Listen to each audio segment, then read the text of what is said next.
I mean, we see it I mean, even within our own, within our own government, the USDA, the dietary guidelines for Americans, 95% of people on that committee have had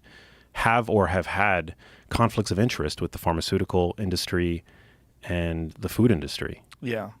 At least 50% that I'm aware of today, working on the 2025 issue. We see all the time there's been a number of great journalism done in the Washington Post exposing how the food industry pays dietitians to promote, a certain ideology around food that all foods are cool. You just have to eat less and move more. All foods fit. There are no good or bad foods, which... Yeah, it's hilarious. It's hilarious. It's crazy. Yeah. I mean, these companies, they pay these people that are body positive influencers as well. So they're basically paying people that are ill because of eating these things to tell other people it's okay to eat these things, and that it's somehow or another phobic, whether it's fat phobic or whatever it is, to not encourage body positivity. And it's stupid. It's just stupid. It's stupid for the people that are getting it.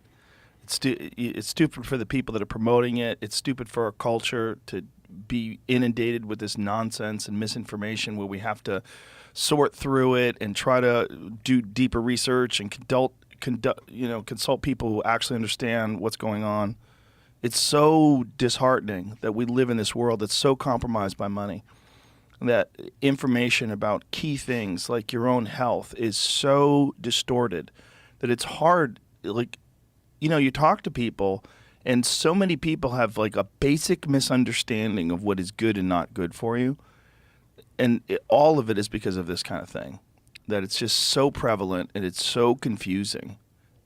And you're getting expert advice from people, which is one of the wildest ones for me. When you look at... Oh, thank you. Get some coffee in your system there, fella. Thanks, brother. Cheers, sir. Cheers. Good to see you. Same. One of the things that's crazy to me is that we get expert advice from people that are clearly sick. How many times have you had nutrition or dietary advice from someone who is obese? Yeah. You're fat. You have no muscle. Your body looks like it's just in decay, and you're the person giving advice. Yeah. I mean, most of the social media, personas that I've observed that purport to be experts, or that seem to have, I don't know whether it's through credentialism, a degree of authority. I mean, I wouldn't send a loved one to. Yeah. It's just gaslighting on a mass scale, because your average person today comes across this ideology that all foods are fine, it's all good, and they try to reduce their consumption of the crap that they're already eating, and they end up failing at that because it's really hard to moderate your consumption of these foods, which have been engineered to be consumed quickly and regularly, and then they feel as though they feel moral failure, and then it just creates this vicious cycle of yo-yo dieting. We're not being honest about the way that these foods impact behavior. And today, 60% of the calories that your average person consumes comes from ultra-processed foods, which are foods that are highly calorie dense. They are nutrient poor. They are minimally satiating. They're uber delicious. I mean, they push your brain to a bliss point beyond which self-control is seemingly impossible. And by the way, it's these ultra-processed foods that are a major route of ingestion for these kinds of chemicals that we're talking about, these industrial chemicals, forever chemicals. Ultra-processed foods are, if you want more phthalates in your body, consume more ultra-processed foods. There was a study that recently was published that found that for every 10% increment in ultra-processed food consumption, pregnant women were ingesting about 14% higher levels of these phthalates, right?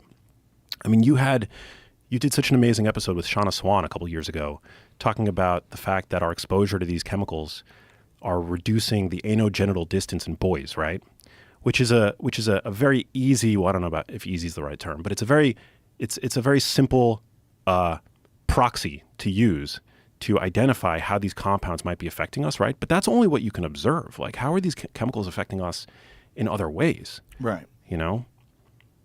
And so it's crazy. And these are the kinds of foods that we're just eating en masse, day in and day out. And 60% is the average. Children consume about 70% ultra-processed foods today.